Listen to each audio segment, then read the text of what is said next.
Now, Sheffield Wednesday midfielder Will Vaulks has told Look North that he will be supporting the National Baton of Hope roadshow after losing both his granddads to suicide. The roadshow is being organised by former Look North presenter Mike McCarthy, whose son Ross died after a 10-year battle with depression.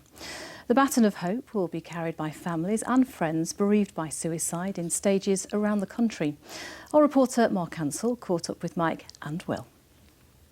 Yes, welcome to Hillsborough Stadium, and we're inside. We're in the changing room here. As you can see, the players' shirts are ready for the match on Saturday. Let me introduce you to Mike McCarthy. Now, Mike, you're organising the Baton of Hope. You lost your son 2 years ago, Ross, to suicide.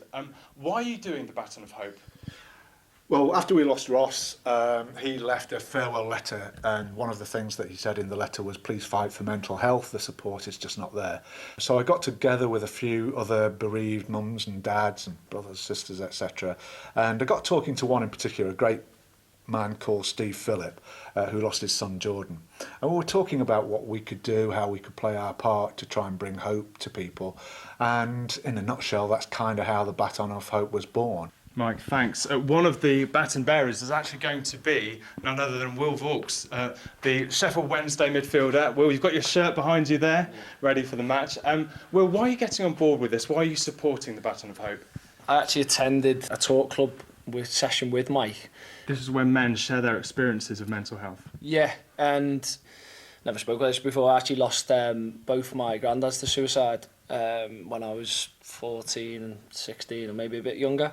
Mental health's a massive thing at the moment that we've neglected for so many years, and to have a personal side that, you know, my two granddads didn't talk about mental health. We weren't aware that they were struggling at all, both very much out of the blue. You know, I've got a son now, and for me, I want, you know, him to be aware of feelings and as he grows up, know that he can speak to people.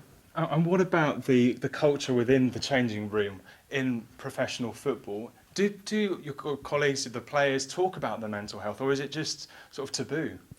No, it's definitely getting better. You know, it's a very macho environment in the dressing room. It's what makes us successful at times to have that edge. But I definitely feel over the course of my career, it's got better. You know, boys do speak about, you know, lads will say, I've lost my head today, which will basically mean, you know, I'm not in a good place, I'm struggling with not being selected, or, you know, things going on at home. So it's definitely coming on, but we've got a long way to go, I think. And what's it like as a professional footballer when, you know, the away fans are jeering you, but actually sometimes the home fans too, getting on your back because perhaps you're not performing? Does that not affect your mental health? Yeah, I like the away fans getting on me, no problem with that at all. I think that's part of the game, something we don't want to lose. I think, you know, if you can't take that on the pitch, a bit of stick from your opposition fans. I think, like you're touching on there, your home fans is not so nice. I think social media's given these people a platform that probably shouldn't be there to get personal and to say things that they perhaps shouldn't. Personally, I'm not on any social media anymore, but I know young players that are, and they are seeing these things, and there's only so long you can take people, you know, someone saying about your interviews every week, they're not good, they're not good, they're not good. Eventually, you're going to start to maybe believe that or struggle with it. So it's something that I think needs addressing. OK, Will, thank you very much indeed. Appreciate your honesty, and thank you, Mike, too. The Baton of Hope will be here in Sheffield on the 28th of June, and we'll be sure to be bringing our cameras to that.